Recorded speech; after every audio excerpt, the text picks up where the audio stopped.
the media doesn't really know where to go from here.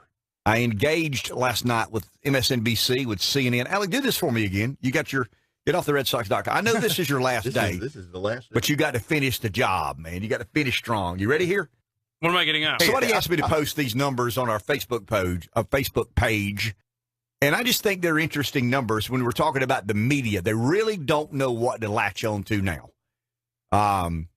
What you'll probably begin hearing, and I'm looking at MSNBC this morning, I watched a little bit last night, and what you're going to begin hearing, it's almost like this is evidence of we know them better than they know us. And the reason is, Rev, we have an interest in knowing them because we got to deal with them. They don't have any interest in knowing us because they find us offensive. And they'd really rather us just go away. So now that we don't have collusion, now that we don't have obstruction, they're certainly not going to cover the next phase of this, which could potentially be investigating the investigators. There is no interest in media land for covering that in any way, shape, or form. So they've got to find something to jump over that and get to, and it's going to be Trump's matching up to these differing Democrat candidates. Trump loses to Biden by 12. Trump loses to Buttigieg by 10. He loses to Buttigieg and his husband by 13. Just think of this, folks. I mean, think of America. If you don't believe we've changed in a profound way, there is a Democrat in America today married to a man that a certain fairly significant share of our population would elect president of the United States. I think that's a very fair question. It can be considered shallow and Neanderthalish. Would you vote for a man to be your president who had a husband? See, that's going to be one of those questions I believe that people would say, sure, I would, but they wouldn't. I don't know. That there's a little bit of, remember me telling you, Rev, the day I knew Trump was going to win.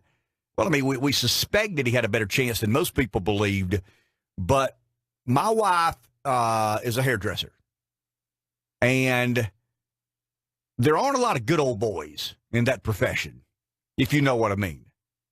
And one of the not so good old boys in that particular profession came back to the salon and informed my wife that he, quote, trumped it. And I remember saying, well, if he voted for Trump, there is no telling how many other people who, to your point, would never tell you that they did that, but would do it anyway. I think there are more people in America that would vote for a man who has a husband than you believe. I don't say that with any glee in my heart or joy in my heart.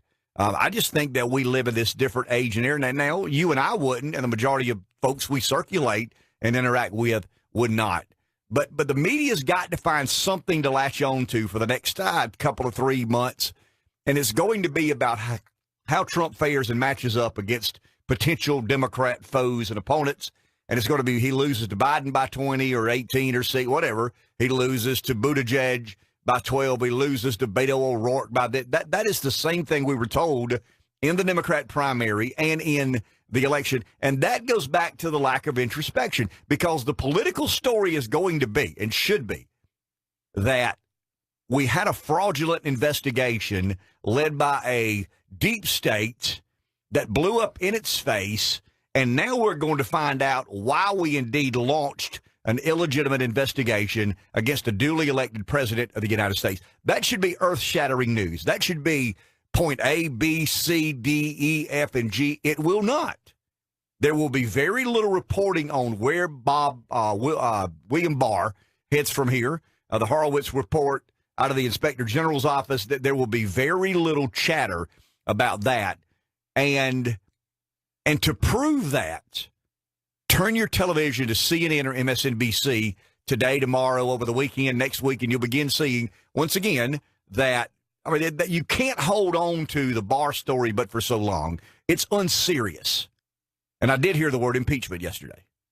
Oh, sure. I've actually heard the word indict, impeach, and contempt, to hold Barr in contempt. And resign. And resign, of course. I mean, He's got to resign because the Democrats needs somebody else to come around and find or render a decision compatible with what they've been telling the American public for years. How are you a part of an enterprise, the political media universe, that basically oversold this terribly and ended up with something very different at the end conclusion? All right, here we go. Somebody asked me to do this early this morning because we did it much later yesterday. MSNBC and CNN were the ones hawking the story. I mean, it was nonstop. It was relentless. It was Clapper. It was Brennan. It was Comey. It was Clapper. It was Brennan. It was Yates. It was Comey. It was Clapper. It was Brennan. It was Yates. It was Comey. Every now and then they trick James Carville into being on, but Carville's too smart. Carville wouldn't go down. I can't trust Trump. You can't trust Trump. She should have won. I mean, I wait. I've been around this place. You got to wait, watch these things work out. But now Clapper is not as bright as Carville. Brennan's, he's just not as smart as James Carville. Jim Comey, taller, not smarter than Carville. So Carville was the political animal who understood. I ain't stepping in that. I ain't stepping in a lot of things with them Clintons. I ain't stepping in that because I don't believe it's going to be nothing done. Carville is still one of the three people I like to tailgate at an SEC football game with. Yeah. Despite his unusual political beliefs, I still think he'd be a lot of fun. Comey, Clapper, Brennan, not on that list of the people I'd enjoy tailgating at a Southeastern Conference football game. But so you got a seldom dose of Carville, but you had this drumbeat. Here's what the deal is. You had Brennan, former director of the CIA, using the words treason. You had Clapper, just, time and time again. I've already seen evidence of collusion. You had, Comey talking about how amoral and immoral Donald Trump was and how he bites away at your soul if you stay around in his presence. And so, the system is now purged of them. The media welcomed those people because they hate Trump. And they were relevant political figures during the Obama administration. So these folks told us for 2 years how this was going to play out. We get to the finish line, there's a completely different outcome. I actually went back and read some reports last night. I don't think Mueller is that frustrated with William Barr. I think some of Mueller's folks, some of the lawyers, the careerists, the deep staters who were a part of the investigation, who gave a lot of money to the Clinton campaign and needed this to be incredibly damaging to Donald Trump to save face. And Mueller just didn't go down that road. He decided to not exonerate Trump on obstruction, but didn't have enough evidence to suggest for a second that that was the case indeed. Well, Barr calls Mueller's letter snitty, but I don't think because he went back and I watched some of the back and forth last night on Real Clear Politics. He actually made a comment that I'm not sure, Bob is as frustrated as some of the people who were involved in the investigation. And then you got to ask yourself, okay, who were the other people involved in the investigation? It was a team of lawyers who were by and large Clinton supporters. And it's not the accuracy or inaccuracy of the report. It is the way it's been played to the public and in the political media in particular that he finds deeply concerning and frustrating, or the team does. Here's why it doesn't matter. Because they're going to now tell you there's a drumbeat. This was a fraudulent investigation. It was wrongly decided. Trump did indeed obstruct justice, and Bill Barr is running interference as the attorney general, and the only reason Trump appointed him is because he gave a commitment off the record in the Oval Office that this is exactly what he would do. Here's why it doesn't matter. CNN's primetime ratings dropped 26% in April compared to last year, according to the Nielsen Media Research Group, who do the analytics for who listens to radio and who watches television. Now, it's an inexact science. I mean, there's no question about it. It's very inexact. Rev tells me that in certain situations, you don't put a lot of faith in the numbers. I think the television numbers would be more closer to reality than some of the radio numbers. I mean, it's weird the way the analytics work to get to a certain figure. MSNBC's ratings were down about 14%. But I want to go through some numbers because I think this is interesting. We don't know how many listeners we have exactly. We have an idea of how many we have. Ain't enough. That's why we're trying to find some foolish souls in Sumter to listen to this. Always want more. Yeah, you always want more. So CNN, national network, the most trusted name in news, had 767 average primetime viewers. Hold on to that. 767,000 viewers for a national network. Alec, do this for me. 767,000 divided by 50. 15,340. So we're rounding off here. 15,300 people per state in the union watch CNN. CNN is in 90 million homes. 90 million homes. Where it could be watched. Less than a million are watching it. I do this because we always talk about how much CNN affects the debate, or MSNBC, or the fair media, the unfair media, conservative media, the liberal media. Do this, Alec. Do 330 million divided by 767,000. 430.2. So 1 out of 430 people watch CNN. 1 of 430 people. Now, I understand that's men, women, and children. I understand children under the age of 15 or 16 or 18 or 21 or whatever the age have no interest in political media.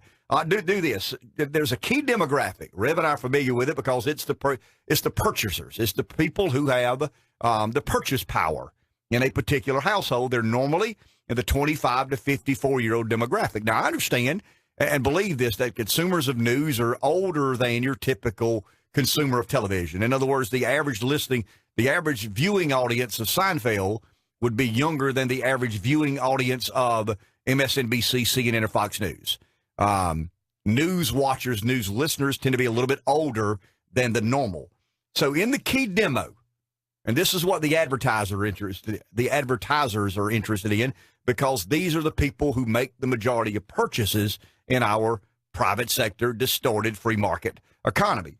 CNN had 198,000 viewers. So do 198,000 divided by 50. 198,000 in that demo. Mm-hmm. In the 25 to 54. 3,960. So CNN had about 3,000. 960. Okay, 4,000, give or take. CNN had about 4,000 viewers in that key demo, 25 to 54, in every state in America. I've not had time to extrapolate that from per population. I mean, obviously, New York is a much more populated state than South Carolina, California. Let's say Florida. Florida's got 25 or 30 million people. South Carolina's got 5 million. So once you extrapolate, here's what I'm arguing. In the demo that matters, the 25 to 54, in our home state, CNN probably has 2,000 viewers from Greenville to Myrtle Beach, from Rock Hill to Beaufort. That's mind-boggling to me. How do you stay profitable if you've got a national network, the most trusted name in news, and only 198,000 people in prime time are watching your product? You know what? You don't care because you have an agenda. You have an objective. You are part of the resistance, and revenue does matter. And you were doing okay when Trump was under investigation. What do you do now? What do you do when you put all your eggs in that one basket? And you are the epicenter, the Grand Central Station of all things collusion, all things obstruction, all things Russia. You know, I said the most telling comment in the William Barr back and forth when he appeared before the Senate Judiciary Committee, to me, was Senator Cornyn from Texas. I take that back.